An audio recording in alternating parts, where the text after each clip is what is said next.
Good morning, good afternoon, and good evening, one and all, and a happy birthday to the Chinwag, to the Chinwag podcast. It is the 30th birthday today, and to celebrate, well, we just brought Spencer back. Really, not really a celebration, just sort of mundane, normal sort of stuff. No, we've got Spencer back, and we also have a very special guest who I will introduce a little bit later on. Myself and Spencer just going to have a little chat first of all, because things have changed in my pinball world. As you can, where is it? Is that way? Yes, it. I should know really. This camera's in reverse. I always get confused. Doesn't take much. I don't even know what a railway sleeper is. Things have changed in my pinball world, as you can see there. Things are changing in Spencer's pinball world, and today, as far as Spencer's concerned, is a sad day, Spencer. I'm still reading from the non-special guest. I think that's great. Yeah, just a sort of bog standard bloke. Yeah, I'm a default guest. You are. You should have been on episode 31. Really, you don't deserve to be on episode 30. Yeah, I think we've only just realised it's 30. We had a little moment where we forgot what number we were on. It's right, it's birthday time. Happy days. Absolutely. Well, happy birthday. Yeah, thanks very much, mate. You said 30 again. The big 3-0. The big 3-0. It's gone. It's whizzed. Well, I say it's whizzed past. It's been months actually, but I think it was August. It's not been that long. I think it's only been about 4 months, hasn't it? Not since August, it hasn't, mate. Of course. Oh God, yeah. Christ. We started just before Pinfest, didn't we? Yeah, I suppose it was. Yeah, I'd forgotten when Pinfest was. For some reason, I've got Pinfest in the back of my mind for September, but it's not. It's August, isn't it? It was. But even September, it's still. Actually, I'm not going to start counting and doing maths, but it feels like longer than 4 months. Anyway, I should know this stuff, really. Thanks for tuning in. Just to get all the intelligent conversation on this channel. I can assure you, no breaking news, no intelligent conversation. We can't tell you what game's coming out next. But for some reason, people watch, and we're very, very grateful for it. Theatre's going today, Spencer. Theatre is going today. It is in the garage at the moment. I packed it down. There it is, packed down and shrink wrapped within an inch of its life. It's got more bubble wrap and shrink wrap on it than I've owned in a lifetime, I think. But so yeah, sad day. I had a last game on it. I will freely admit that I put a 5-ball game on it, and I got round. I did wizard mode twice on it. I got to grand finale twice. So David's going to inherit quite a hoofing score on there. It has to be said. 5 balls, all the extra balls. Yeah. I just did the lot. Yeah. He might just reset the audits. I think he's probably going to. I think he's probably going to. Yeah, absolutely. But and your wife now has no more cling film to wrap the sandwiches in, probably in the kitchen. No, you should see the size of the sandwiches she produces to need pallet wrap. It's quite daunting at times. Yeah, and a bit bigger than a pinball machine. That really is an impressive that's sub. The tray. I was about to say that's an impressive spread, but let's not go. I was going to say, yeah, it's the first time anyone's ever said to Spencer that's an impressive sub. It has to be said. So yeah, and we're waiting on. You're just obviously waiting on Cactus now. Yeah, I haven't really. I mean, I've been keeping a weather eye on Pinside and see what's happening across the pond, because they usually get a heads up on when things are being shipped quicker than we do. And I can't really see anything sort of happening at the moment, unless it's happening in the last 24 hours. Nobody's got any over there yet. No idea when they're shipping, but it's a case of watch this space, I think. Yeah. We've been looking for. Have you been playing much of the Star Trek at all? It's coming into the house in about 4 hours, I reckon. I've got a couple of people here to give me a hand in. There's a gap in the living room now that it needs to fill, and at that point, I'm really going to hit it quite hard, I think. It's been too cold to go out to the garage, it has to be said. I've not really braved it over the last few days, but yeah, I've been having the occasional game on it. I'm getting on with it quite well. I really enjoy it. I like the theme, which helps. Yeah, it's great. I've got some great shots on it. The Vengeance shot in particular, but the ramps are just really, really easy to hit, and there's a lovely bit of flow to that game as well. So I've got one there, Batman now. Yeah, I'm just kind of looking over my camera now, which is why I'm doing the weird thing of looking over when it doesn't actually make. Well, it does to me because my camera's just just there. Oh, I've got I to look see. over I it. see. I thought you meant sort of like trying to look behind the No, no, screen just I'm to not see if you can trying to see look more over your depth. shoulder. Let me just move my screen slightly. Oh look, oh yeah, I can see you a bit Hold on, I'll get rid better of you. now. Hold on, I'll get rid of you. There it is. So I am so excited about Batman. Really Mm, excited. Now I know that mm. I mean, Chris and I had a little chat earlier on in the week. Chris has got so much into it that he started watching the series again, haven't you? Yeah, and look what I bought. What? Nice, How cool very is he? nice. How cool Yeah, is yeah, he? he's very cool. The original He Joker. Yeah, he's going in there somewhere, probably on the Joker part, near the somewhere near the Joker Oh, I shop. would hope He's so. going in there. I've got a Riddler coming, and some other bits and pieces. The powder coating has been done, as you can see. Now, this is very exciting for me because I like powder coating things. You Um, love powder coating. I'll powder coat anything, honestly. I really will. So myself and Spencer on Friday are actually going to the powder coaters.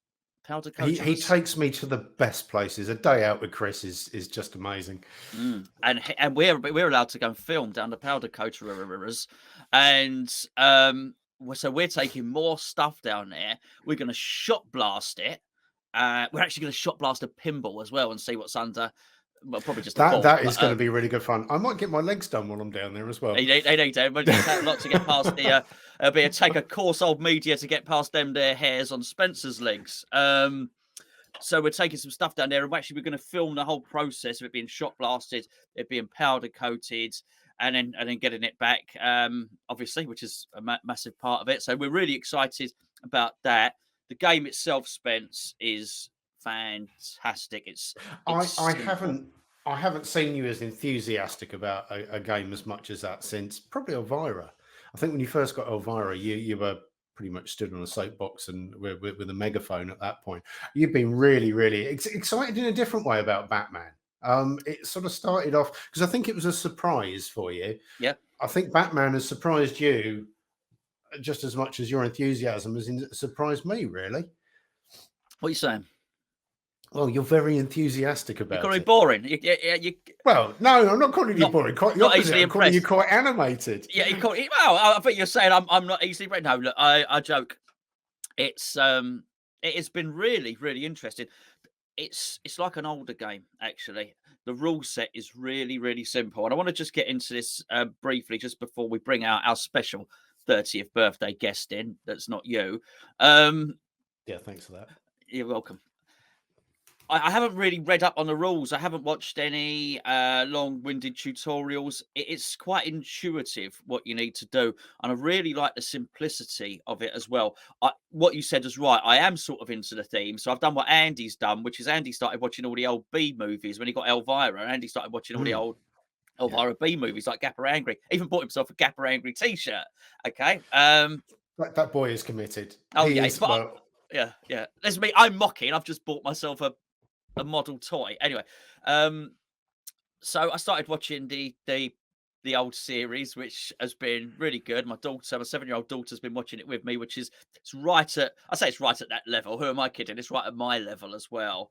So that's been something nice for us to do together to have a sort of series that we can watch. And it's just so nice the integration of the theme. Look, I'll do videos on it, of course I will. But what I've really liked is knowing what to do, and it is addictive. It's got that one more game thing, and I feel like I might be able to get somewhere on it. And I bring this up, and it's relevant at the moment because on the forum there's a discussion at this precise moment in time about the complexity of rules and coding Mm. and stuff like that. And there's a thread right now, which I think it might even be on the Godzilla thread. If you go and have a look, and Avengers Infinity Quest is brought into it, and this is obviously relevant because that was the last one to leave here.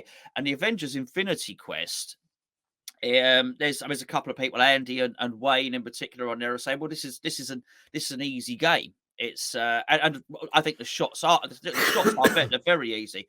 And the way they explained it is absolutely right, which is you collect the Avengers and you shoot and you win gems and I get that, but it's then what you do after. I think the actual the concept of the game is easy, but I find the way that the rules are chopped up quite convoluted.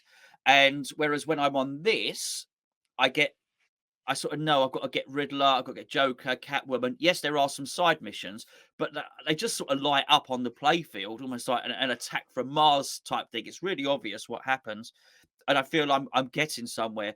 And it's something that you said to me, Spencer, which was if Batman had the sort of code that Avengers Infinity Quest had, it would be convoluted in as much as so you would win Penguin, you'd defeat Penguin, and then what you do is you would take Penguin's umbrella and then attribute it to give it to Catwoman, which would then in turn give Catwoman Penguin's powers, and it's just a little bit. It's too much. It It's a is little too. bit. It is too much. I think you've got to want to like the rule set on Avengers. It's my personal opinion. I know a lot of people do. My Yeah, personal view on is, and I think you're the same on this. I do not have any interest in the Marvel universe whatsoever. which is key. The glove of Thanos and all these different, bloody whatever it is, the jewels and the glove and the. I I think don't actually give a stuff. fist of Thanos. The fist of Thanos. I don't actually really give a stuff about it, and because of that, I find sort of having to talk about it and having to reference it through a game in such a complicated way really hard work. Whereas Batman is familiar to me anyway. It's not like you have to have a great stretch of the imagination. Everybody's kind of grown up with Batman. It doesn't matter whether you're in your 50s, 40s, 30s, or 20s. There's always been a Batman movie out, and they've had the same sort of baddies on the go throughout the whole thing. So there's a certain amount of familiarity about it. So probably more for us than it is for younger generations, but it is still there, which makes it easier to identify with. But fortunately, as you say, so you're saying that it plays very much like an old Bally Williams style game. No, no. Actually, that's not entirely accurate. I just mean in terms of it has the fun factor. It has the fun Yeah. factor for me. The shots aren't as good as Avengers: Infinity Quest. They're not. I don't think anything is. By the way, I No, really don't. the shots are fantastic on it. I just can't get into the thing. Yeah, but I think the integration with what's going on the screen. Not like I've got much time to watch it, but I know what's going on the screen. But the sound and then the shots and the theme really help. I think the thing is, it's fun. What it is most like is and funny enough, the person we're going to bring in is sat in front of one of these games as well. But it's a lot like Deadpool, Yeah. and it's a lot like Lord of the Rings. Two games that are very different. Wouldn't honestly compare one with the other, but they have the same designer, as does Batman. And there's some similar shots, and the ramps have a feel. It's like a familiar friend, even though I've never played it before, because I do love Hmm. both those games. But it's got the fun factor of an old Bally Williams game, which is I think is a good way to for us to move into somebody I want to introduce today, because he has been working on a couple of very, very good. Well, he's worked on a couple of very good Yeah. old Bally Williams games. I'll just tell you a little story now. When I went to purchase my Judge Dredd, I didn't know anything Oh, about. that's going back a bit. Not that long in comparatively. I think it's only sort of 2018, 2019, something like that. But for me, yeah, it's going back a bit in my pinball journey. And in terms of ownership, I think it might have been my third game. I should know really. Maybe my fourth. Possibly my fourth game. And one popped up on the forum, and I didn't know that much about it. And I was quite clear that I needed some more information. And this guy messaged, and I didn't know him. I didn't know him at all. It just was somebody from the forum, and he messaged and he said, "Look, mate," he said, "this is not far from me. If you want, I'll go round and have a look at it for you," which was really, Wow. really nice of him. Yeah. And so he obviously went round, had a look at it, and bought it himself. I couldn't believe it, actually. He didn't. He didn't. He didn't. He didn't. He then advertised it to you for a few hundred quid more. Yeah, absolutely. Made a sneaky grand off me, and there you go. Nasty guy. No, so he went round and he had a look, and he said, "Look, mate," he said, "I've had a look." He said, "It seems absolutely fine. Go and get it." So what happened was I went and got it, and it broke down straight when it didn't. Sorry, I'm not being very nice, am I? I would have got it. I would have got it. And He's got no recourse at the moment either he because can't. he's He waiting off can screen. Yeah. watch. He's listening to this, but he can't. He's doing sign language. That's So nice. afterwards, I went and picked up the machine, picked up the Judge Dredd, and went back to his house to, to say thank you. Whilst I was there, he showed me his project he was working on, and he was working on a creature from the Black Lagoon. And I've got to say, it was my real first insight into looking at somebody refurbing a machine, and the attention to detail that he had gone to was absolutely amazing. There's an introduction. I'm going to bring him in now. It's Davey. Hello, mate. fellas. How's it How you going? doing? Good. I'm well, thanks. Yeah. Good stuff. Good stuff. Yeah. Attention to detail or OCD. It's a fine line, isn't it? When it comes to doing there's a refurbs. massive difference between being fussy and having OCD. I just put myself down as fussy. Yeah. Actually, Davey, what's a Stumblor? oh Jesus. Okay, so it's just like a moniker that I've been carrying around with me since Sydney days, really. But it's a Simpsons reference originally, or sort of. There's an episode in The Simpsons where Marge gets taken over by, well, she becomes addicted to gambling, and Homer tells her that she's been taken over by the god of gambling, and he gives it a name, and the name is Gamblor. So Stumblor is the god that takes you over when you're walking home drunk. That's right. the reference. Okay. It's super convoluted, and it was just one of those things. It was one of those ones where I think I was making a blog or something in Sydney, and they ask you for a username, and you're like, God, what am I going to put? And then you just put anything, thinking that it's not going to matter, and then 20 years later, you're still bloody using it on your pinball stuff. So it seems to be doing you well, and everybody asks about it. So yeah, good. Yeah. So that's a Stumblor. For those of you that don't know, a Stumblor pinball. But so, Davey, and you're quite prominent on Pinside as well. I noticed you've built a real reputation for yourself, mate. Oh yeah, thanks, man. Yeah, Pinside's been great. I mean, it was probably. I mean, obviously, we all sort of started posting on Pinfo in the UK, and then when the mods started sort of happening, I wanted to I guess increase the amount of people who were exposed to it, and put a couple of posts up there. And I was a bit intimidated to begin with, to be honest. I thought, oh God, I'm going to put something up and I'm going to be torn to shreds. But actually it was the complete opposite. It was super supportive. I think the first one that I sort of advertised over there was the Move Your Snack Bar mod, which was like a lighting mod for a Creech, for another mod that's been out for ages on Creech called the Snack Bar mod, that's made by Swinks in Australia. And everybody was really receptive to it. I think, and it was sort of a really nice introduction into sort of, I guess, doing this on a semi-commercial level. I think there was an American blog that mentioned me at the time. I think Kev alerted me to that on the forum, and it was just kind of nice. I got really excited about it, and everybody was really, really good. And I mean, obviously, there's always problems and hiccups when you do these things. Not everything goes according to plan. Sometimes people have installation problems, or sometimes it stops working, or a cable snaps, or something like that. But I've been really fortunate, I suppose, and thankful that everybody who has spent money on these things has been really patient and understanding and enthusiastic about it. So yeah, it's been really good experience on the whole.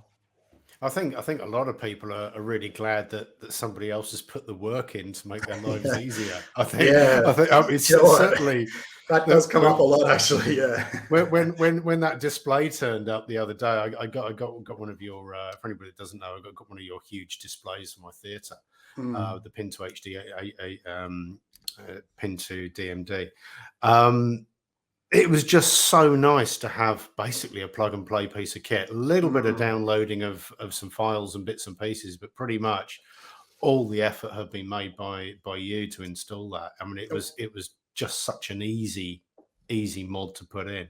Thanks. Yeah. Well, luckily there was probably a couple of people before you in the line who had to go through a little bit more, a little bit more heartache and beta testing, because unfortunately that's sort of the way it works. But so I think Dave M4 Carp sort of alerted me to the fact that the speakers I was using weren't the right rating, so we had to change those partway through production. So basically, when the list got around to you, Spence, then all of those teething issues were ironed out, right? So yeah, it always pays not to be an early adopter, doesn't it? Yeah. Being first is overrated. I just want to go back because I've got a few things I want to cover, Davey. This is just a still image here, and just so as you're aware, when I play the video, which I'll do in a minute, that it cuts out our audio. So if you speak when the video's playing, nobody will hear it basically. yeah. I just want to get this snack bar, the bit that we can see there is already an established mod on That's Critch. right. Yeah, Yes. that's made by a guy called JD, who goes under the name Swinks. His name's JD Swinkles, so his moniker's a lot easier to understand than mine is. But yeah, Swinks snack bar mod, and it's a bit of a legendary mod in the mod scene, and especially for Creech owners. It's been around for ages. He's done multiple runs of it. It's been super successful. He's got an amazing attention to detail. All of his parts he gets, professionally printed they're really well put together. And he's a mechanical engineer by trade. So that these things are going to be put together within an inch of their life. And so I got one of these things, and obviously, I loved it. It was amazing, but I always thought, wouldn't it be great if the snack bar sign actually did neon sign stuff, like lit up a letter each time? And I got chatting with him over email or whatever it was, and I kind of just mentioned that to him, and it was something that he'd always wanted to do himself, but didn't quite have the sort of, I guess, the electronic capabilities to do it. So we just got chatting, and I told him that I'd sort of been working on another thing, which was a mod that I'd sort of had in the works for ages. But I sort of offered to, have a crack at it, and would he mind if I did that? And he was, again, really receptive to it. And he was just about to do another run of the snack bar as well. So we kind of converged with the announcements, and I released it, and loads of people got it, which was great, and sort of kicked the ball off, or started the ball rolling, or whatever you want to say, for the rest of the mods that I was going to release. Well, let me just pop a quick video up now, and I'll follow it quickly with another one, and then hopefully this will give people an idea of what you did. So one's sort of a before or during the process, and one's just that what it looks like afterwards once it's installed. Sure, buddy.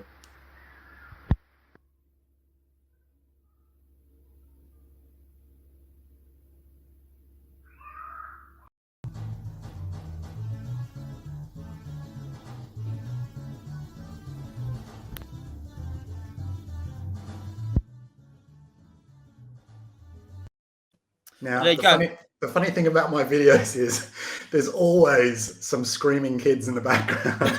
Did you hear it in that first video? There was like, I don't know, I think it was my son. But I think when I was doing, what was it?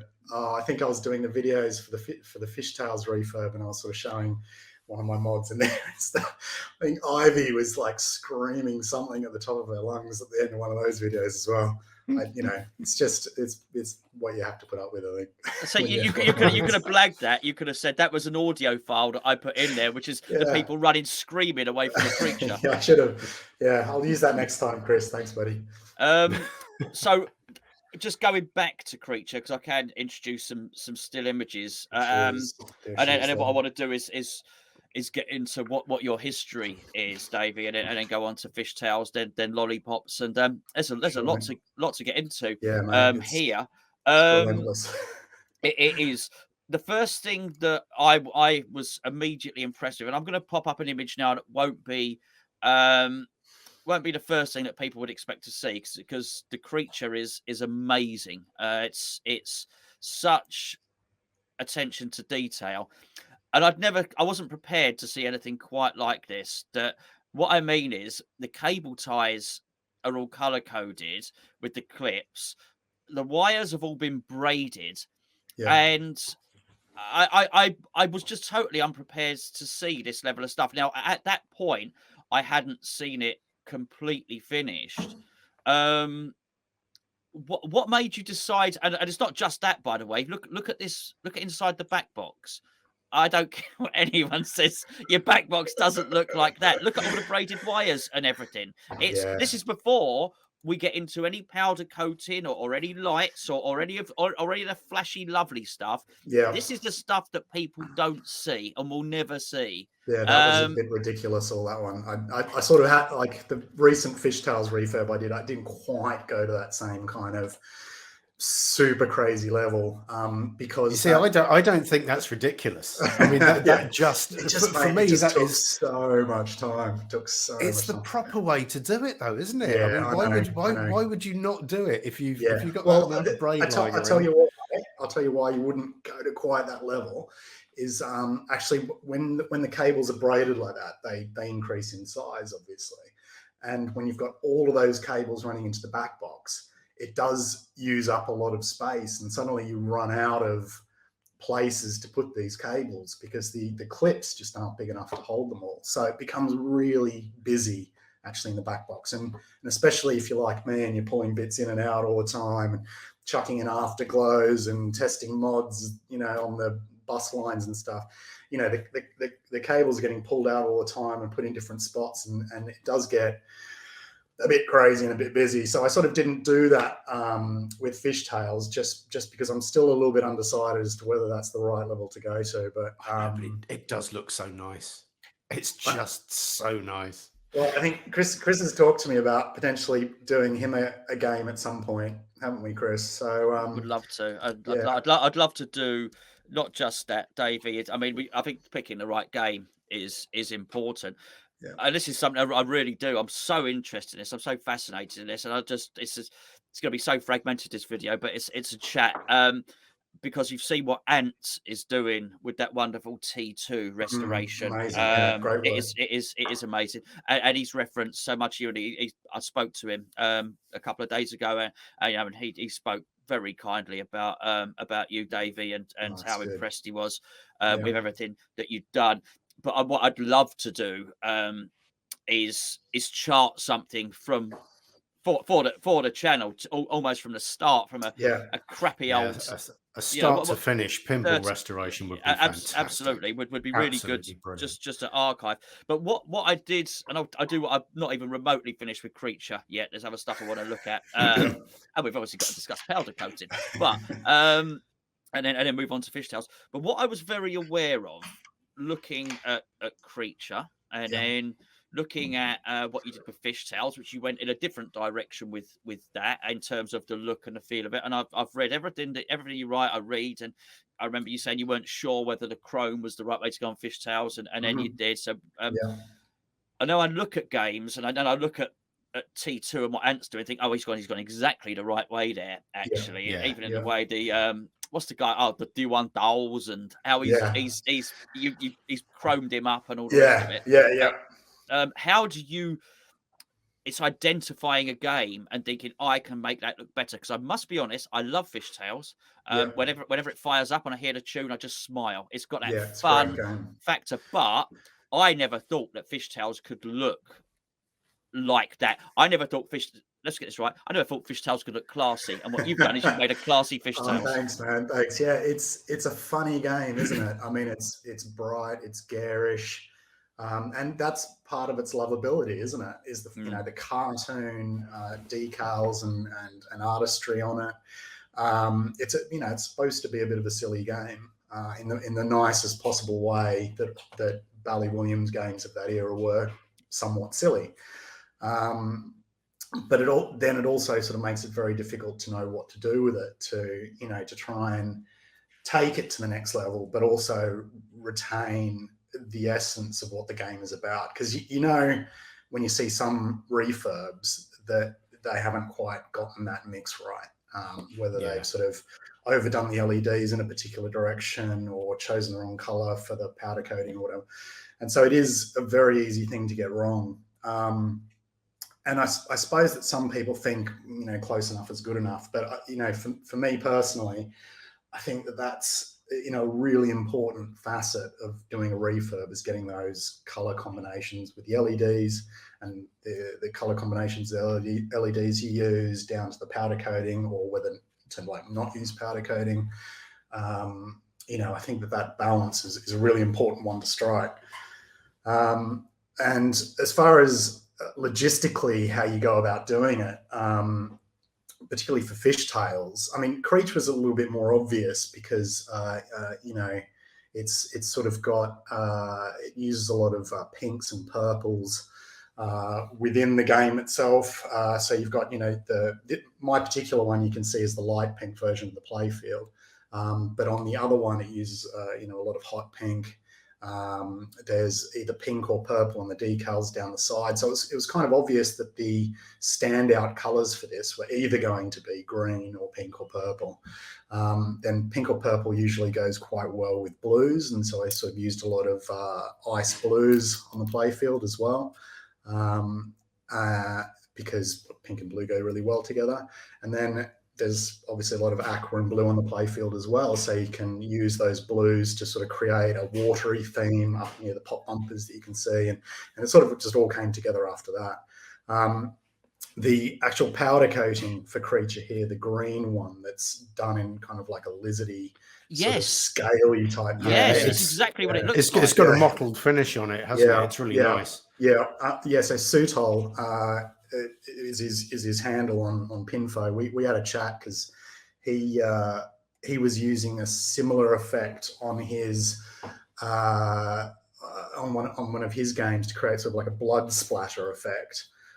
It was for Walking Dead, and it looked amazing. I was like, "Oh, where did you get that from?" And he's like, "Give me a call and we'll talk about it." And as these things usually tend to do, it ended up being like an hour and a half conversation, and we discussed all manner of things, whether to powder coat a coin door or not, and all these kinds of things. But he put me onto the powder that he used, which I can reveal as an exclusive on this channel. It's called Prismatic powder, and it comes in from the States. A lot of powder coaters tend to use it anyway because it just tends to be really great quality powder, and it just comes in all these amazing colors. They got a great website.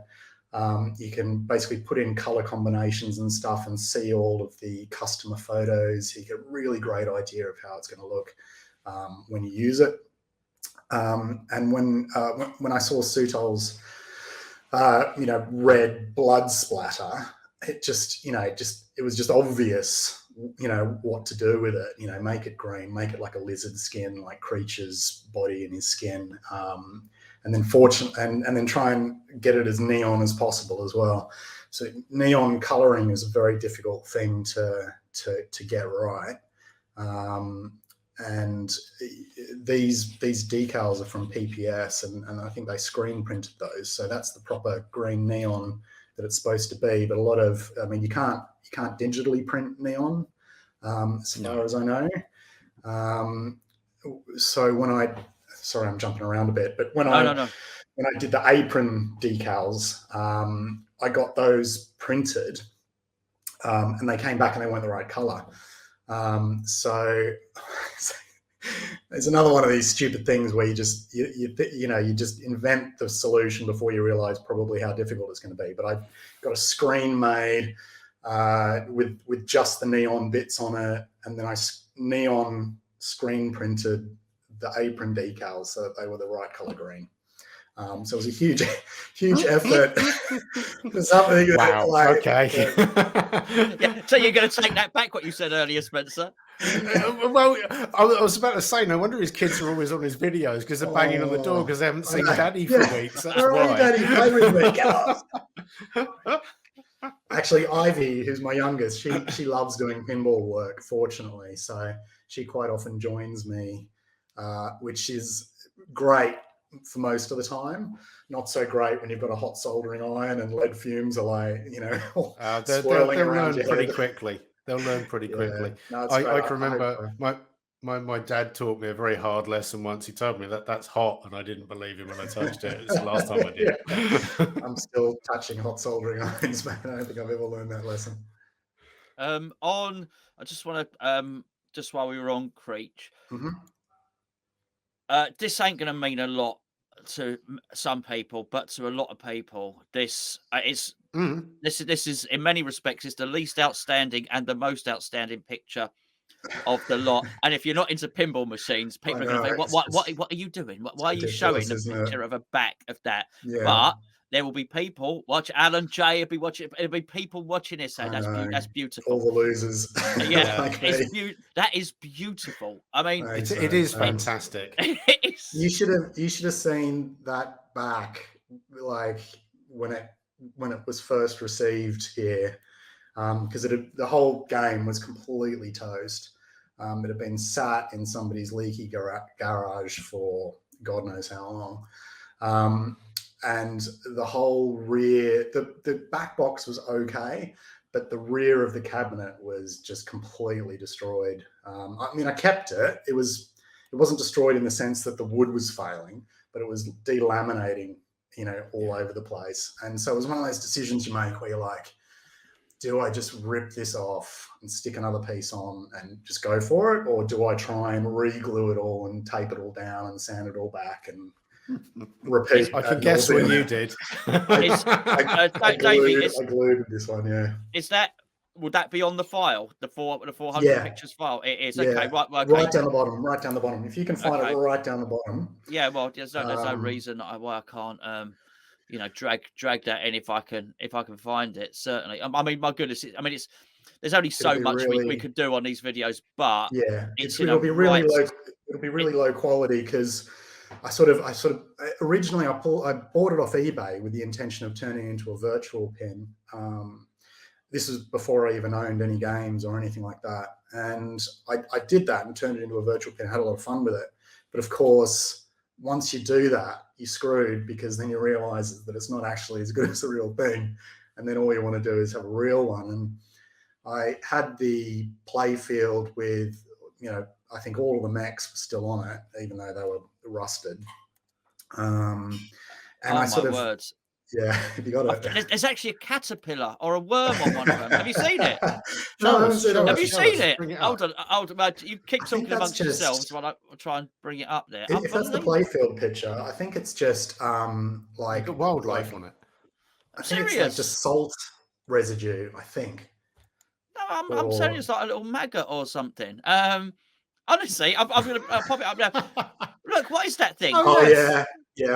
You know what they are? But look at the state of it. It's not a maggot. Holy cow. Have another guess what it is. It's bird shit. No.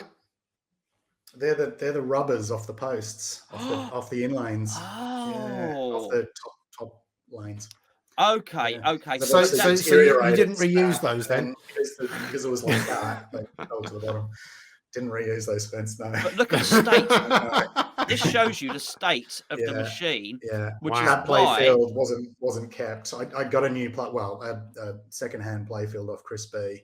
That was in a great state. Wow. I mean, originally I thought, oh yeah, I can, because actually, I mean, it looked destroyed, but for most of the part, once you'd cleaned up the top, it was okay. So I thought, maybe I can just tidy it up, fix a few bits here and there. But what I didn't realize at that time, because I was completely inexperienced with doing things like this, is that once water hits something like that and sits on it for a year or however long, all of the screws just are immovable from the wood. So 50% of them snapped off when I was trying to remove them. And then once they've snapped off, it's just a hell of a job to try and work out how to do it. And so I posted a couple of posts up on Pinfo, and Chris B was just, because obviously he saw that I was, fighting a losing battle here, and he's like, mate, just toss that crap playfield and I've got one for you. And lucky he did, because it was those stickers that you see there are indicators of where the snapped posts were, so that I didn't forget. Because originally I was going to try and drill them out, but that was impossible. Yeah, you're sort of drilling them out and putting a left-handed tap in them and all the rest of it. I mean, it's a lot of work from an engineering point of view. It's a huge amount of work to try and get that sort of stuff out. Yeah, I'd never done that kind of stuff before.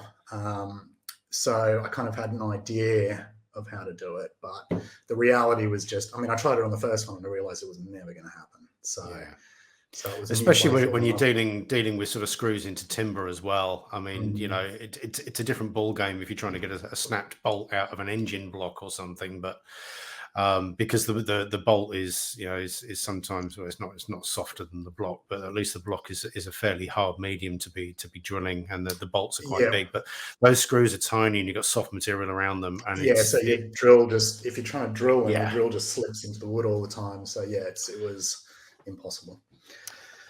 With that, now we've seen. I'm glad we've seen those nasty pictures there, because I'm just gonna. I remember what it does look fabulous. It does look fabulous. Now I remember this happening. Now what happened? So what Davey did, Spencer, is he screen printed the back, and I thought that looks fantastic, and he went, that's wrong, and he redid it. I'm right. I remember that right. I think you would have probably said it with an Australian accent as well, though, Chris. Bloody hell! Yeah, I don't even know how to talk like an Australian. So what was wrong with it then? Why did you need to redo it? Just wasn't bright enough. And to be honest, I'm still not really happy with that either. Of course you're not. I don't think that's bright enough. So just to answer a quick question here, that you made up a screen for that printing, yeah? Well, that one I actually probably, if I was doing it again now, then yes, I would. I would just get my own one made, because you can buy the warning thing in a vector format, so you can just send it off to a screen maker, and they'll put together a screen for you and send it out to you. And I've certainly done that. Cool. Are they the same across all the Bally Williams? Is there a System 11? Yeah, there is on the WPC 89s. I'm not sure about the 95s. I think they're the same for 95 as well. System 11, of course, has a different one, so you need a different screen for that, which I've also got now, but I haven't used it yet. Yeah, but so there is a little bit of a crossover if you're going to redo a restoration of another machine. Yeah. But there are a lot of people who have them around the UK as well. So, putting the call out to anybody who does want to give it a try themselves, it's really good fun. It's a good skill to have. It's not that hard.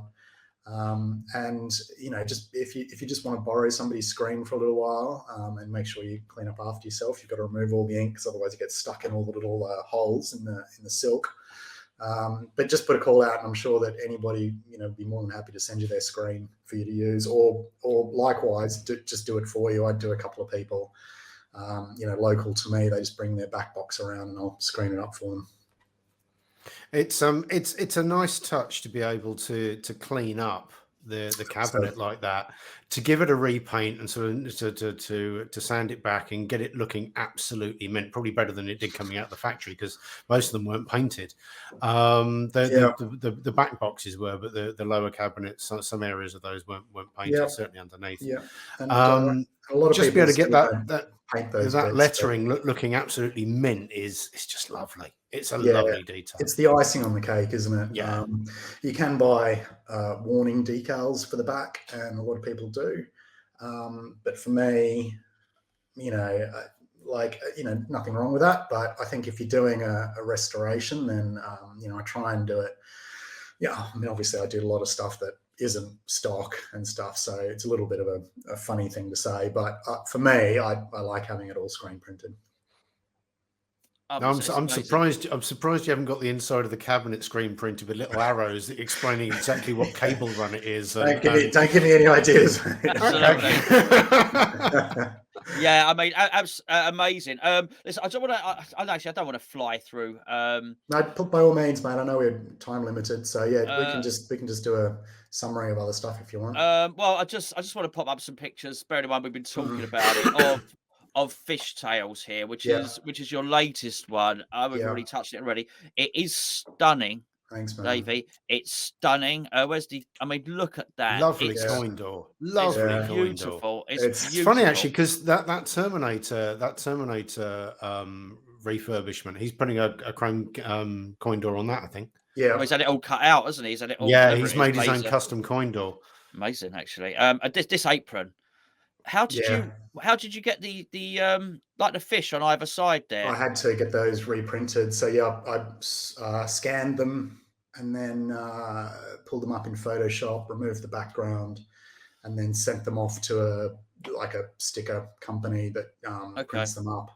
And then they just went straight in over the chrome.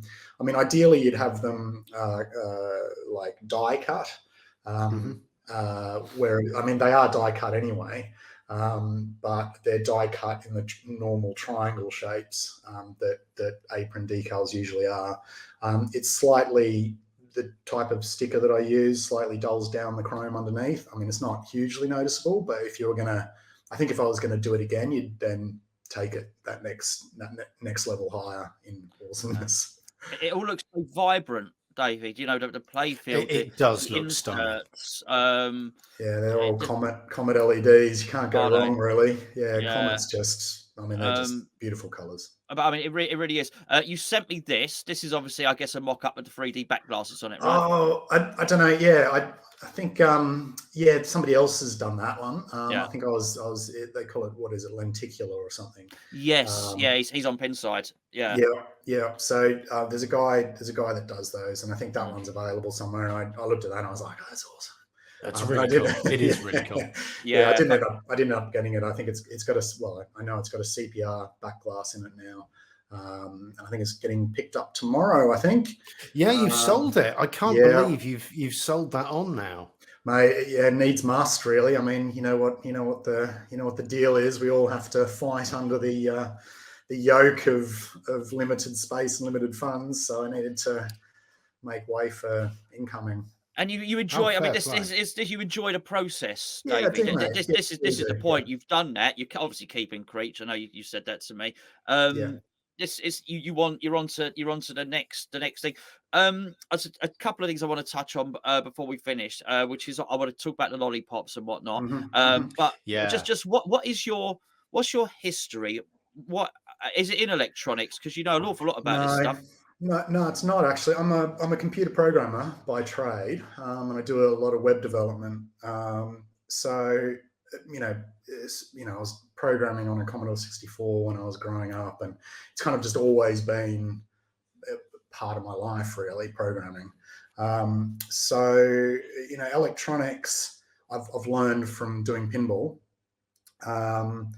And I sort of, started out just, repairing boards and doing things like that, trying to understand the games from that perspective. And then I sort of, learned about Arduinos and the fact that you could write code to sit on, historically, I'm aware of assembler. I did assembler in university.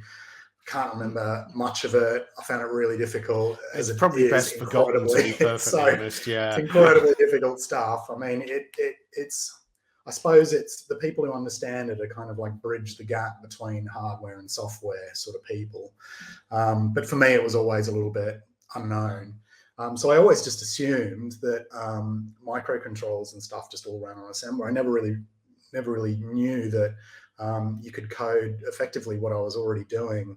I was coding in C# for web development, and now all the Arduinos and stuff run on either C++ or Python. So these are all languages that I know, and I was just fascinated by the fact that you could then control, things within a pinball machine or LEDs or anything else using tools that I already had at my disposal, and that kind of just started a bit of a love affair with doing this kind of work. And it's really, I'm really passionate about it now. And, it's probably as much as, I love pinball, and, pinball's a huge part of my life, doing refurbs and playing games and going to shows and going to comps and stuff. I still really enjoy all of that. But actually doing the circuit work is just as much of an interest now to me as the pinball stuff. No, well, so some of your work is truly amazing. I mean, you just brought out something new called Pinpoint. That's right, isn't it? Yeah, that's this guy here. I've always got look, I've got. Oh, you've got one there. Excellent. Look, my desk is always. This is one of Christoph's ones. That's not mine. But look, my desk is always covered in bits that are in the pipelines.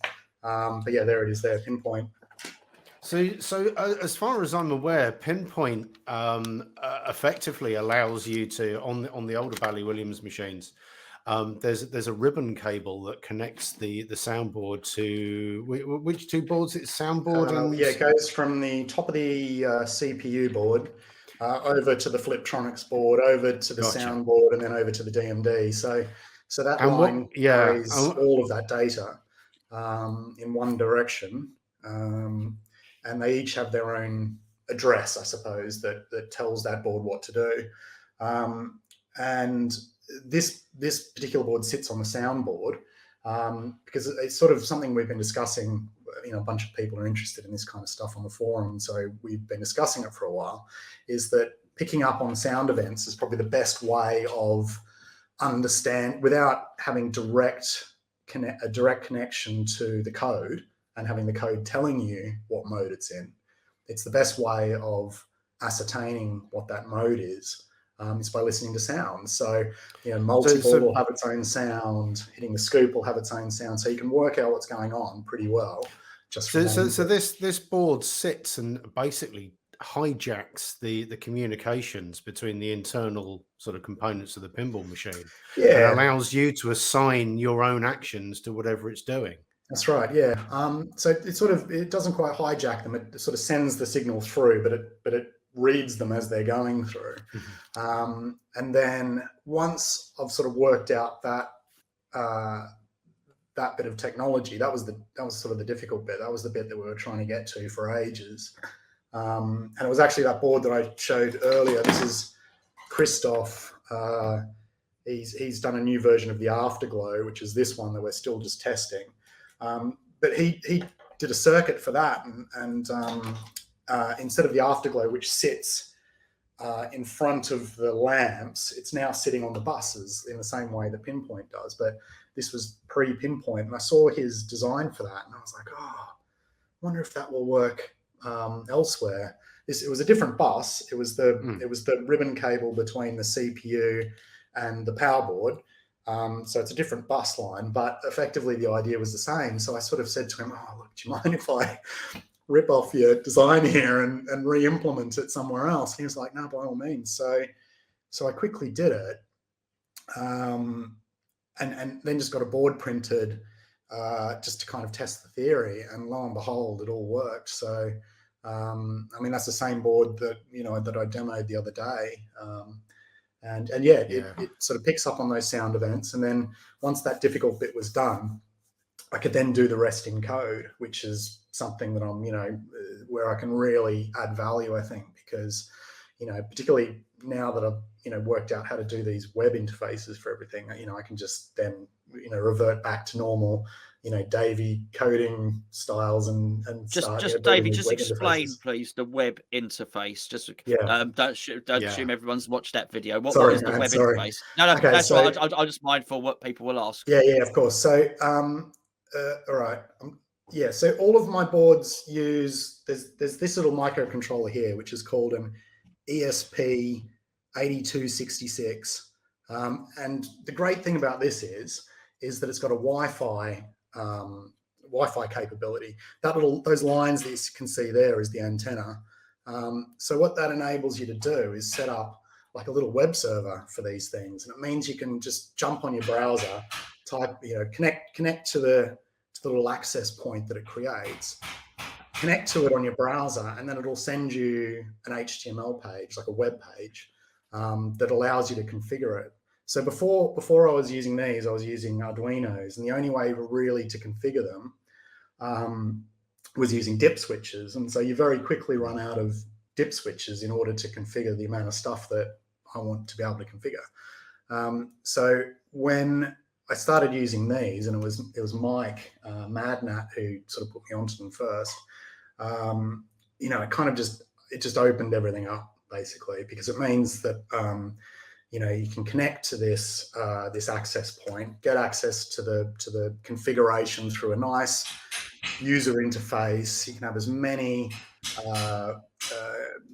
things to control in there as you like, and it just means that I can just open up the whole inside of the board, I suppose, to users, and it means that they can then just control it and configure it however they want. They Yeah, can I think it's definitely. I mean, I've taken a look at one of these things, and I'm technical, but I think what's really impressed me about the whole Pinpoint side of things is how accessible it is. This all sounds incredibly complicated, but the joy of it is you've almost dumbed down the interface to the point where anybody can pick this up with a simple set of instructions, can plug it into their machine, can get to a really friendly interface, and just plug individual lights and various other things that they want to into this board, and it will just work. Yeah, absolutely. You don't need to be technical to do it. You just need, No. Let me dumb it down even further, if I may. Let me dumb it down even further. All right. Okay. So I used to have a Star Trek Next Generation. Yeah. And there's a point in that game where the Borg come and get you. Right. Now, one of the sound call outs is, I think it's Lieutenant Worf saying the Borg are coming. What I had done is, fun enough, but not like that. What I had done is I had a little Borg like this. I bought myself a Borg cube. I mounted it on the playfield, and I put a little light in it, which I hoped would match. So it basically, there were holes in the Borg cube, but it was meant to look atmospheric. Yeah. If I had your bit of kit, what I could actually do would be to put a light in that and then rig it up to the sound. So as when Lieutenant Worf said, "Oi, you, the Borg are coming," the Borg cube would light up. Now, what is great about this is when we're talking about the interface, is I could just do it once it's all plugged in. I could take out my iPad and actually attribute the light that I'd put in the Borg cube on my modification to the sound.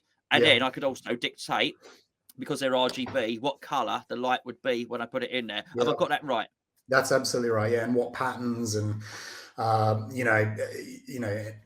it offers a lot of control. But I mean, the amazing thing about, I guess, the mod scene is how many people are sort of interested in building things. And so many, since doing that video the other day, and prior to that as well, so many people have contacted me with these amazing projects that they're working on. These great toppers that have been beautifully printed, and or just like a general sort of mod idea that they want to build into their game. And it's wonderful to hear people's ideas and stories about what they want to do. But unfortunately, for a lot of these people, they don't really have the technical experience to pull off what they want to do. And really, that's what I wanted to solve with this board, is sort of put that technology in the hands of people who probably their skill set resides in the creative, physical process. Doing a beautiful sculpt, or doing the Photoshop work in to do a lovely background on a top, or whatever that is, but might not have the technical nosh to pull off the entire vision. I think you got a very valid point there. There's a lot of people out there that have got some great ideas, and I certainly, for me, my background is very similar to yours. I'm an IT guy and have been from an early age, but I haven't had a huge amount of exposure to electronics. And whenever you're looking at a pinball and you open up the header of a pinball, and you just look at the mess that's in there on some of these older machines. Yeah, we've all done it. You just think, well, no matter what I produce, where am I going to find the expertise to help me really bring this to fruition? And I think what you've done is to take a plug and play module and allow people to bridge that gap between their creativity and being able to physically plug it in and get it working. And it's so easy to do. And for that, I've got to commend you, because thanks, man. Thanks. One of the most amazing things about what you've done is just leaving aside the electronics, which is something that most people aren't going to understand, is the simplicity of the interface and making it accessible. And I can't oversell how important that is. Thanks. Well, you've given artists a canvas, and that's what you've done. Yes, absolutely.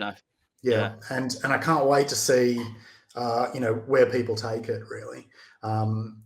It was just that technical hurdle of intercepting those sound commands. And once I'd done that, I had the vision for the interface already in my head, waiting and ready to go. So I just needed to get over that first hurdle. And now that that's been done, the rest just came so quickly. I built that interface in a couple of days. And I was, super happy with the way it turned out. And then made that video, and yeah, had some great reception since creating that video. Lots of people contacting me saying they want it for their projects, and when is it going to be ready? So when is it going to be ready? Mate, what's the plan? yeah. Do you have a timeline? Yeah, it's about a month or something. I've still got to. I haven't tested it all properly yet. Yeah. In fact, I haven't done anything on it since the demo the other night. Yeah. So I've been working on other things. But I'll put a link to that video underneath this, which is, and if you're watching this on YouTube, there's a description.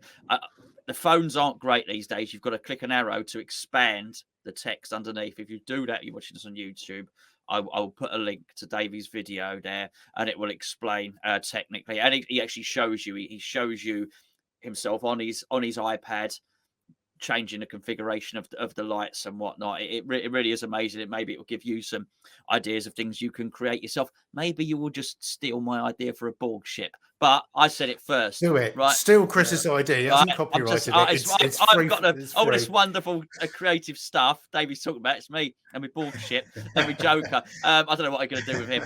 Anyway, just before we go, Davey, I just want to give some other things a little plug here. Sure. So I'm going to play some videos. Just remember the audio cuts out when I do. Mm-hmm.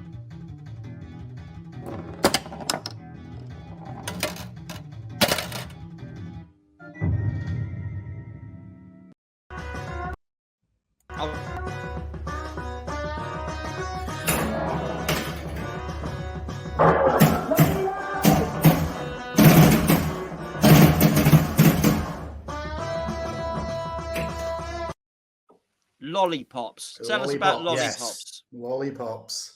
Don't lick them. Yeah, don't lick them. This is the first mod that I did using that chip that I was talking about before, the one with the Wi-Fi capability. And so it was kind of, and the patterns that you saw playing there are all, I sort of came up with a concept for how to create LED patterns using sine waves. So just, a sine wave like that. So the sine wave might control the brightness. So if it's at the top of the curve, it'd be really bright, bottom of the curve, not bright. But then there'd also be sine waves to control spin. So if it was at the top, it'd be moving to the right. If it was the bottom, it'd be moving to the left.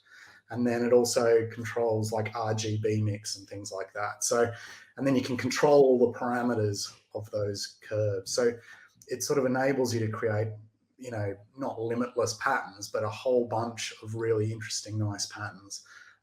So I sort of created that concept for Lollipops, and now those same pattern ideas of them being taken over into Pinpoint and other mods that I've been working on. But yeah, it started out just with the idea of, I think I saw those LED rings on AliExpress or somewhere like that. Yeah. And I was just like, oh, wouldn't that be great if you could pull them into a pinball machine and control them nicely? And then just got some of them in, tried to work out how to mount them into some pop caps, and then built out the pop bumper versions of them first. And a lot of people were really interested and got back to me. A couple of people wanted to see me using sort of more opaque pop caps rather than the clear ones. So I ordered a bunch of those from Pinball Life and started making those up. And then around about the same time realized that, it didn't have to just be pop bumpers that we use this for. It could also be, we could do something with the slingshots. We could do something for post lights around the board. We could use just normal LED strips. And so it's kind of evolved from being just a pop bumper thing to something that can be used sort of anywhere on the pinball machine. And I mean, fundamentally, it's about lighting up sections of the play field in a nice, color that can be matched to the aesthetic of the game, and then having it reactive to game events. I was kind of actually pleasantly surprised when I got my I got one of the screen from you, because I actually came with a Lollipop board on to control the LEDs around the speakers. And there's a set of circular, anybody that doesn't know, there's a set of circular LEDs around the speakers on that particular board. There's a video. I do a quick presentation. I'm sure Chris will, it's one of the videos on here. where I go over the install. But having seen that, I was You surprised. see that in the And background here. Hold on. There. yeah, I was quite pleased to find one of those on there, because I could have. I mean, it's gone with theatre now. It'll be leaving today with theatre. But had I wanted to put some extra LEDs on my machine, I could have simply plugged those into that Lollipop board, and it was again so easy to configure. Now, in that particular instance, I didn't really have to worry about installing it, because it came as part of the screen mod that you sent across. But it was really a great bit of kit and very easy to understand. Which again shouldn't be underestimated. It really should. Thanks. Yeah, thanks. I mean, like I was sort of saying earlier, I'm really comfortable writing code, particularly web code. So as soon as I could take the configuration into that realm, it just, like I said, it opened up so many doors for me. And it just, I've got a ton of experience making user interfaces that are easy to understand and, self-explanatory. And so, I like to think that, I can put together a decent UI that people can understand, but it's nice to always hear that people find it such. Because, sometimes when you're trying to convey these sort of complicated ideas, you don't always get it right, because what's up in your head, particularly as a technical person, isn't always how it comes out. So, but obviously everything's always evolving, and although I guess my stuff isn't open source, it's a somewhat semi-commercial venture for me. I do like to think that everybody's got ownership over it. I'm not precious about that my ideas are the right ideas or anything like that. If somebody comes back to me and says, I think you should go in this direction, I really take that on board, and I want to push it in ways that are going to be beneficial for everybody. Yeah, just quickly, are you working on the UFO with our own collywobbles, are you? Yeah, we have been. We did a bit of work on it. It's currently stalled because me and they crash. I think UFOs crash when they stall. I was to say that it won't stay up on its own. No. That's right. Yeah. He explained to me the difficulty of the install process on. I don't currently have a Spike 2 game to look at. So I was a little bit blind. To be honest, because we had to do the switch sensors for that, and Spike 2 and Spike as well have completely different switch designs to the Bally Williams stuff. They're not run on a matrix; they're all direct switches. So it wasn't working on Cole's game, and I had to work out a way of getting it working without actually having anything to test on it. We did get it working. Because I ended up using dedicated switches, like a flipper switch, just to kind of emulate the idea. And fortunately, that was enough to get it over the line. But from what Cole tells me, the pop bodies on the UFO in Godzilla, the holes that you've got to feed the wires through are so small that you sort of have to cut the wires and reattach them at the other end. And wow. We were talking over Christmas, and both of us just went, you know what, let's just give it a miss.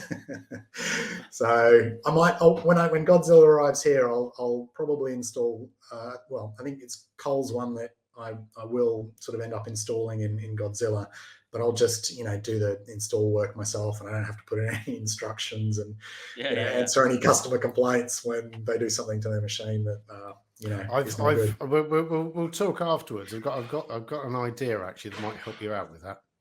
Oh yeah, okay, good. Yeah. I'll have a little chat with you later. All right, mate. Good. Pleased to hear it.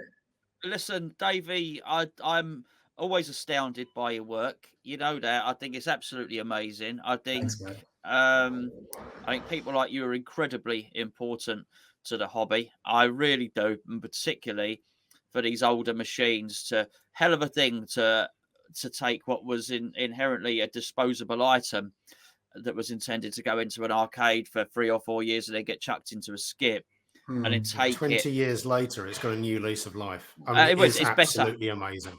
Better than new.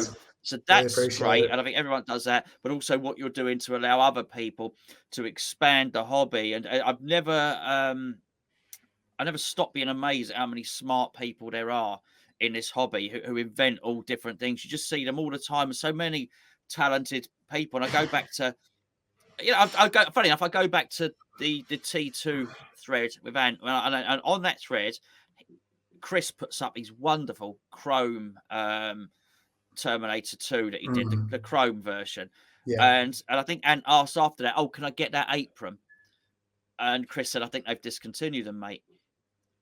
It does not stopped him. He's gone and had some fabricated. Yeah. I mean, I don't. Yeah. This is mind blowing stuff for me. It really is. And funny enough, I've got a little board myself there. Oh yeah. I've got a little board myself. So this is going to allow me, apparently, to record. You get your fingers off that circuitry, young man. Oh, sorry. I don't know wiping my fingers. I should be wiping the board. Sorry. Well, I'm no better. I do the same thing. Well, that's apparently going to help me record the screen off a Spike 2 for videos. We'll install that on Thursday for you, mate. Don't you worry. I'm not convinced. Davey, thanks so much, mate. Thanks a lot for having me, guys. It's been a pleasure. The website and everything, please, mate. Yep. Website, yep. So it's stumblorpinball.com. Come along, have a look. Buy yourself some stuff. Or everything that we've been discussing. Well, apart from the UFO, which has crashed in Roswell. Everything is available on Stumblor, be it your favorite lollipops or just any of these lighting configurations, the new boards, which hopefully, as Davey said, will be in the next month or so, something like that. Yeah, and please, for anybody who sort of wants to get in contact to talk about a project that they want to use Pinpoint on or whatever. Particularly over the next couple of months while I'm sort of still in the development phase, by all means, hit me up either on Pinball Info or Pinside. I'm under Stumblor on both. I'm always here to talk through projects. Great guy. Davey, we'll say goodbye officially now. Please wait there so we can say goodbye unofficially. I don't know if I said that right, really. I was going to say that. I can't even. There you go. I found my mouse now. That's better. Thanks so much, mate. Cheers. No worries, all. Thanks, guys. See ya. Cheers, mate. Good stuff, Spence. Absolutely fantastic. Always a pleasure to speak to Davey. I do rather feel that we're in a bit of a golden age at the moment where people are coming up with these amazing sort of bits of technology to allow people to do incredible things to machines, and Davey is at the forefront of it. He's always very modest about what he's doing, and I know a lot of this is done in collaboration with other people, but he really is packaging stuff up together and getting it out there and getting it in a format that people can understand and use, which I think is fantastic. Absolutely. I'm giving serious consideration to sticking one of Davey's lights up Joker's What's It. I think you should. In fact, I might help you with that on Thursday as well. Where the sun don't shine, because the sun will shine out of it by the time I've finished with it. Yeah, anyway, get a nice little daylight bulb up there. That will sort it right out. I will. Change some of the code. Maybe we could get the old whatever it's called, the pin sound on there. Change a couple of the call outs. Where Batman tells Joker, "I'll stick Penguin's umbrella where the sun don't shine," and then maybe some modification. Anyway, you never know. Maybe it'll be worth more when it's in that position. I don't know. What's Batman's? What's Penguin's umbrella worth? You get 1 billion points for that. Absolutely, this is it's the a sort of multiplier. creativity. This is the creativity that Davey's looking to unlock. Obviously, the brilliant ideas he was talking about. Fantastic. Well, I'm coming up this week to have a go on Batman. Cannot, if you pardon the expression, cannot wait. Really excited about coming up to play that. We're going to install that card in your machine as well. What does that card do? Remind me. So whilst touching only the edges. That's it. Yeah. Okay, so that's an HDMI port in there. Mm-hmm. So what this does is it takes the image. I take this out and I put it into the back of my computer, which you built for me. And when you put the Elgato capture card in there, that's inside, you put the Elgato capture thing in there. The HDMI goes from here into the computer. So as what I can do is when we're playing a game, for instance, if we just come up and it's got this cable thing with it as well. Nice. that sits on the board inside the back box that steals the imagery from the screen. Fabulous. Basically, it still plays on the screen, so you can still play the game, and then it captures it rather than having to have a camera. Well, it saves us a camera, doesn't it? That's fantastic. That's really good. I can't wait to get that in there. It does save a camera, and it's sort of my only real disappointment. If you've not seen it, by the way, I uploaded yesterday a tutorial with Craig playing Star Wars, getting to 15 billion, and we went through it in an encyclopedic fashion. And it's my only regret is the screen capture, because it had to be done on camera, and I've had to do a lot of research to find out how to do that and how I could get that done. But in the end, I found somebody in America who gave me all the details, and then I managed to source that in China. It's been sent over, so hopefully all the circuitry works. If the circuitry doesn't work, only one person that I've contacted to say, get this board working for me, please. Well, you'll blame me if it doesn't work, won't you? But in terms of the tutorials, I think it's really important as well. There's something I want to do more of on this channel to get good players, exceptional players, actually, playing games that they're comfortable with. They know the rule set of, and I want to capture them, because what I've found frustrating is when I've tried to learn games, so much of the screen is either taken up. You've got that aerial view, but sometimes that only helps if your brain fills in the gaps, Spencer. So if you already know the layout of that playfield, okay, if it's going up there, it's going up a ramp. There's no depth to it. You've just absolutely you do need that sort of that 3/4 look at it, so you can see the depth and you can see what's going on. You also get a better idea, well, of the elevation of ramps and things like that, how hard you've got to, how accurately or hard you've got to hit a ball to get them up a ramp, and so on. I mean, it's something like Avengers Infinity Quest. There's that ramp up there that sort of goes vertical. It's very and you would never get that with an overhead shot. You'd never really appreciate that that's what was going on. Well, I think so. I think it's important for everybody to have seen the shots individually. I don't mean shot in terms of with the flipper. I mean in terms of a camera. I think it's really important to have a look around the playfield as well, so at least you've got a point of reference when you're playing it. And so much of when people are broadcasting these things, which I think are great if you know the game. If you don't know the game, and so much of the screen is taken up by looking at the person playing, which you don't need to see.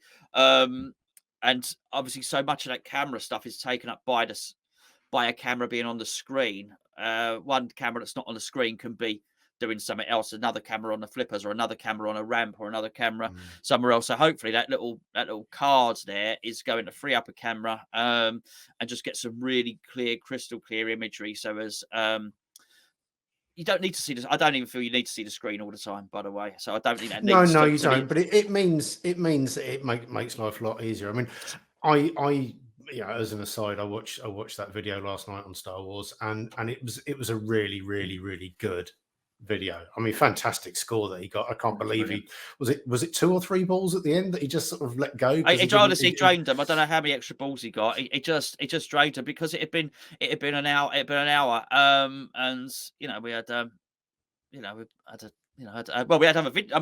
We had wanted to have a drink and something to eat, but we had we had all those flippers. It was all done the same day. All the flipper skills, like the post pass and all those short videos. We did all that stuff in the same day when Craig was here, and he was a massive poor help. Craig. You only popped in for a cup of coffee, didn't you? I know. Didn't even give him one of those. I wouldn't even let me use the toilet. So that's why you had to drain 2 balls in the end. Absolutely, yeah. So there's this hopefully will liberate a little bit, because I just don't feel you need to see the screen constantly on there. When you hit milestones, when it's giving you instructions, I want to be able to pop the screen up, but when I do, I want it to be sort of crystal clear resolution. So I've got to be honest with you, Spence, I'm not convinced it's going to work, because it'll be fine. I'm suspicious like that, Well, it's all right. You're technically minded. It'll be fine. It'll be fine. We will. And then obviously on Friday, we're going down to the powder coaters to do some filming. We are indeed. I'm really looking forward to that. It's going to be an interesting one. I've seen the powder coating process before, so I'm familiar with that. It's the shot blasting side of things. I've seen a little bit of that before, but we're taking down some bits. We're taking down some pinballs to see what is under the chrome, aren't we? Hold on, wait there. If anyone's still watching, that's a bloody long podcast, this one. So I've got some. These are old pinballs. If anyone wants to donate any pinballs to me, I'm building a pinball table. I'll say you're very welcome. I'd be very grateful. Not you're very welcome. But I'm doing you a favour. You'd be doing me a massive favour because I need more. But here's the thing, Spencer. And to be fair, this was your idea. What I've got now is I've got these come with a Stern game. All right. Oh, so we got some new pinballs. These are new pinballs that come with a Stern game, and I'll be very, very careful with them. Then I've ordered some Ninja pinballs. And then I've ordered some Polaris pinballs, which is what you want if you've got the magnetized game. Yeah, that's right. Now there are other pinballs which only come in packs of 5. Which are available from Pinball NL, something like that. They're in packs of 5, but they're €25 for a pack of 5. Well, all pinball machines I've got are 6 pinballs. What I don't want to do is basically spend 50 quid on basically it's a massive shame because in packs of 5, they're next to useless for most of the Stern games, aren't they? Well, absolutely. Unless you want to buy loads, I ain't got the money to go and spend that sort of stuff on pinballs. So unfortunately, they're meant to be very good. They can't be part of the comparison. But what we're going to do is we are going to take, in fact, I've got it. Where's this camera here? Has got a massive macro lens on it. That's a really, really big macro lens. And what we're going to be doing is we're going to be almost putting a microscope on. Well, first of all, we'll do a used ball, one that's been in a pinball machine for a long time. Then we'll look at a ball that's been in a pinball machine for 3 months. Then we'll look at what Stern give you. And I'll give you a little spoiler now.